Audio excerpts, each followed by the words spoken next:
तो कर्ण पिशाचिनी ऐसा ही एक स्वरूप होता है, जहाँ पे मैं आपको एक किस्सा सुनाता हूँ। डॉक्टर नारायण दत्त श्रीमाली करके हमारे इंडिया में बहुत बड़े तांत्रिक हो चुके। उन्होंने अपनी किताब में लिखा था कि उनके पास एक शिष्य आए कर्ण पिशाचिनी लेने के लिए और वामाचार से करना चाहते थे, क्योंकि वामाचार का एक सबसे लोग उनको बेनिफिट ये मानते हैं कि वामाचार से अगर आप सिद्ध करो, जल्दी सिद्ध हो जाती है कर्ण पिशाचिनी 3 दिन में।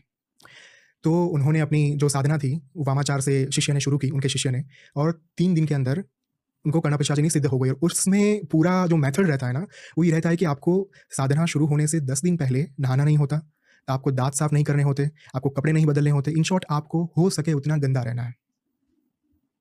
उसके बाद ये पहले के 10 दिन की प्रिपरेशन है। जब 3 दिन एग्जैक्टली आए, वो 3 दिन की शुरुआत होती है कृष्ण पक्ष के त्रयोदशी, मतलब 13th डे, 13th, 14th और 15th, मतलब अमावस्या तक।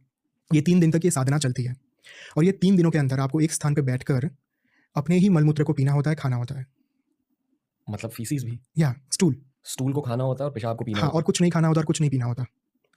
उसी स्टूल को आप एज़ अ लेप के तौर पर आपको लगाना होता है पूरा अपनी बॉडी के ऊपर।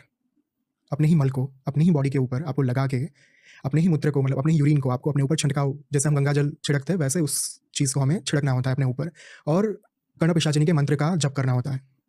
ऐसे 3 दिन वो साधना ऐसे चलती है पर्टिकुलरली। तीसरे दिन, मतलब दूसरे दिन ही ये सारी चीज़ें हो जाती है शुरू। जब दूसरे दिन की साधना मिडल में पहुँचती है या फिर शुरू होती है, उस टाइम पे कर्ण पिशाचिनी आपके पास आती है, एक 25-26 एज की लड़की का रूप लेकर, और पास आके आपके साथ इंटरकोर्स करने की कोशिश करती है। ठीक है? कोई-कोई साधक ऐसे होते हैं जो डर जाते हैं, तो पहली बार में नहीं कर पाते।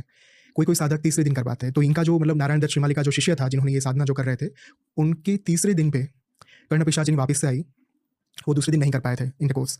तीसरे दिन वो आई और उनके गोद में आकर बैठ गई, और तब जाकर उनका इंटरकोर्स, ये सारी चीज़ें हुई। और फिर कर्ण पिशाचिनी ने उनको कहा कि अब मैं तुम्हारी हो चुकी